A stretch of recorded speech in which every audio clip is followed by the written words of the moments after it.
for joining me. I'm Kerry from Mpower. I'm joined by one of our business club members, Hannah, today. Hi, Hannah. Hi, Kerry, you all right? Yeah, good, thank you. So, can you just explain and tell us a little bit more about what you do? Yep, sure. Thanks for inviting me along to chat about this today. So, as Kerry said, I'm Hannah, and my business is called Balance VA Services, which may not mean an awful lot to you. What does it mean? So, I'm a virtual assistant, and I am basically your admin department, that admin department that small businesses desperately need. I find that there are lots of small businesses who maybe don't have the resources to take on additional staff to do those admin tasks, or maybe they don't want the hassle of taking on staff. And so I can fit in and I can do those tasks that really take up a lot of your headspace, maybe cause you overwhelm, and manage those for you. I think as small business owners, we often have to wear all the hats. And I think it's particularly with women, we take on a lot of mental load and think that we have to do everything ourselves. And that isn't the case. There's lots of ways you can outsource, and virtual admin is one of the, I think, lesser known or more forgotten about parts of that of the industry. You say you've got your to-do list, it's huge, you don't really know what to do. All those little tasks, I would say, take out those tasks, the ones that you want that you could possibly delegate. You don't want to do them, you don't like to do them, you don't know how to do them. That's where I come in. I can help with those sorts of tasks. It might be that you want to manage your diary better, you need to book in client meetings. I can make sure that the meetings are booked in, I can get those Zooms booked in, I can make sure the reminders are in your calendar. I can also help you sort out your systems and processes with your business. So if everything's in your head, you tell me what it is that's going on, and I can help write it all out and create systems and processes that will make things a lot easier for you. So that's that's what I do. Great. And what did you do sort of before you set up on your own? How did you get into this? Right. So I've worked in administration and management roles for, I'd say, over 12 years, I think is what I worked it out as. I've done office management and regional office management roles, and admin has basically formed a part of all my job roles in the past. It's something that I've always leaned towards because I just enjoy organisation. I like creating the calm out of the chaos. And it was about 2 years ago, I think, someone said to me about virtual assistants, and it's not something I'd ever come across before, not going to lie.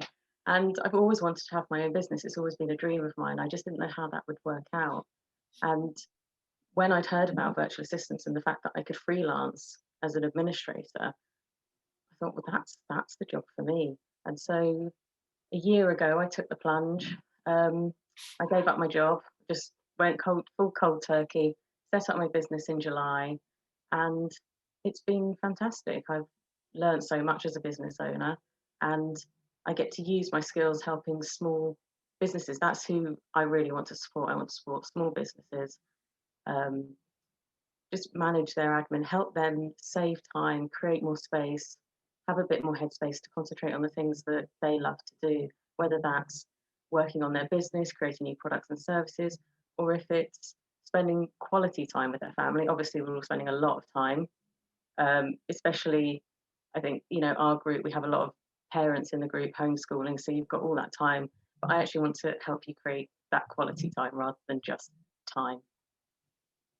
Brilliant. And so what was the inspiration behind kind of wanting your own business? Was there something that you can remember that happened when you were younger, or a specific thing, or just a goal that you always had?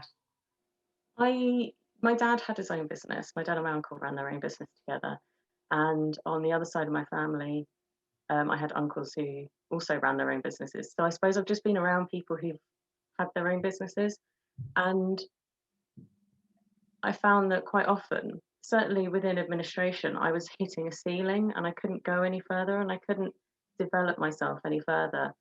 And that was through no fault of the organisations I was working with. It was just that within those organisations, I've mostly worked within the third sector. I'm not, the last time I worked in the corporate environment was, I don't know, 10, 11 years ago.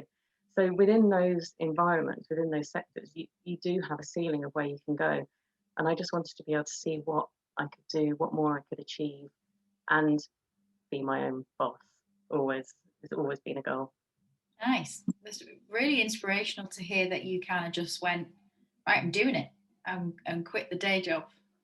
I am very rash like that. Let's call it brave.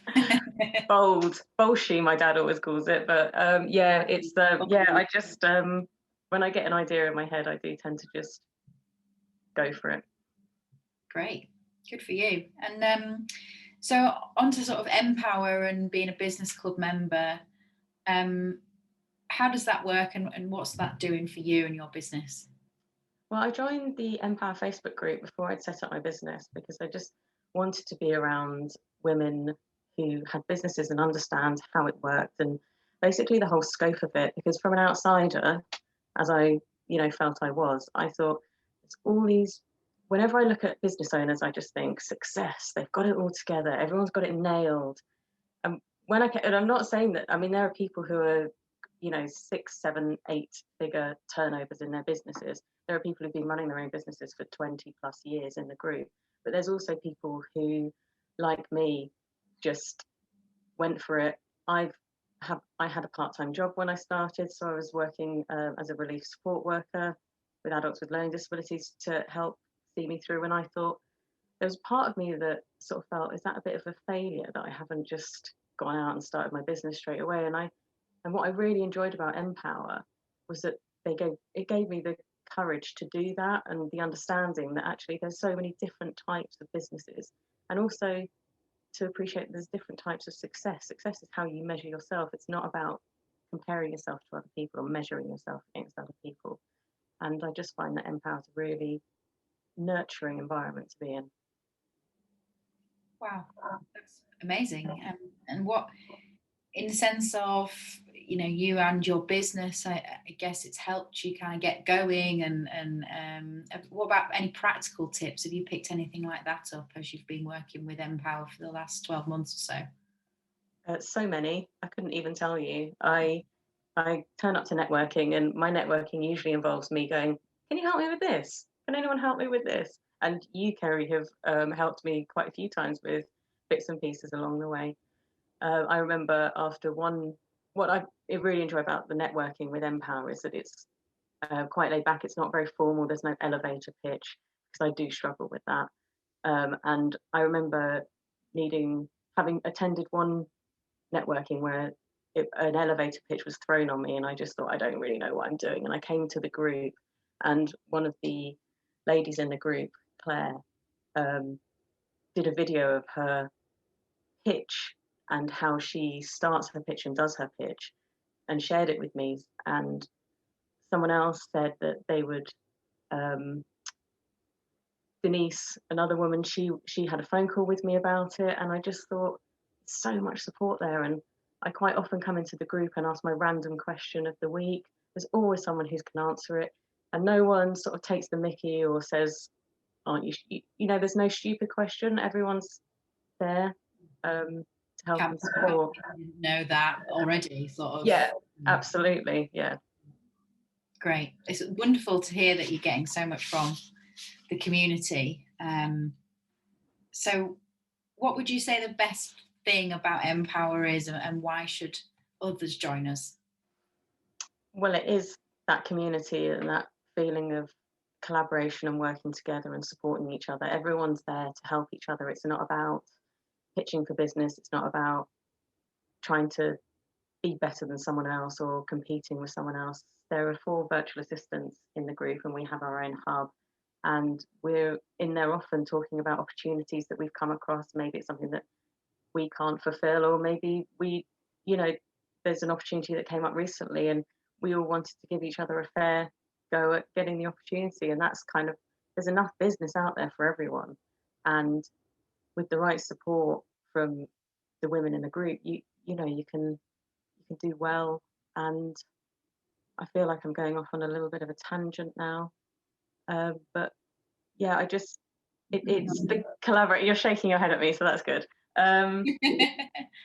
I mean, not only the community, but I have actually got business out of Mpower as well, which is fantastic. So it's actually paid for my subscription. So it's brilliant. It's a win-win. So when you look at it like that, it's a free investment essentially. Your investment comes return on investment is great. And the free courses as well. I have to put in there. We had a great Instagram course recently, and I've put so much of that into practice already, and 90-day planning session, and it's all included in the subscription. It's absolutely brilliant. Great. Thanks, Hannah. It's been really lovely to chat to you this morning. And yeah, look forward to seeing your business continue to flourish. You've got your new website up, and yeah, it's all looking Yeah, really good. Well done. thanks very much, Kerry. Thanks for having me along. Cheers. Bye. Bye.